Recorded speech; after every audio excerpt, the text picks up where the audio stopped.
छुट्टी में टूटे के खैला टिकल तू रहला जे पर हो सोना हो छुट्टी में टूटे के खैला टिकल तू रहला जे पर हो अरे मन के मनइबा के पर हो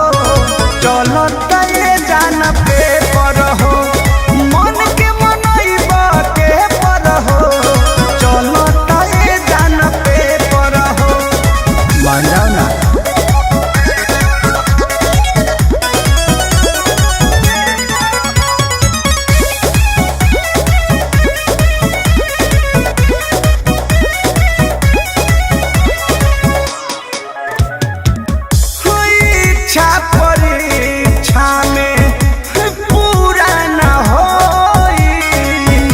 कुछ दिन ले काम बुरा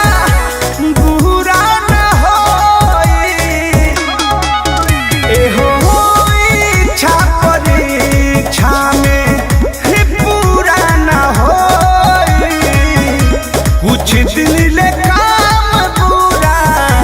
बुरा न होई एक महीना के दिक्कत वाला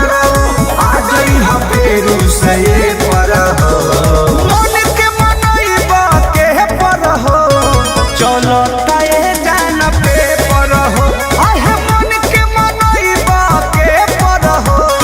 चलता ये जान पे पर हो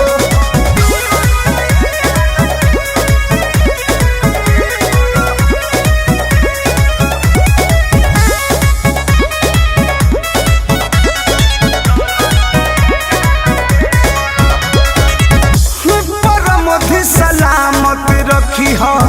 अपन तुलिया चक्कर लगई हो जनी आके स्कूलिया हो परमध सलामत रखी हो अपन तुलिया चक्कर लगई हो जनी आके हो जाए तो ये रवि कान्हा तू भी हसारा बड़े कर हो मन के मनइबा के पर हो चलता ये जान पे पर हो एहो मन के मनइबा के पर हो चलता ये जान पे पर हो यार बंटी मान जाओ मैं बोल रही हूँ ना।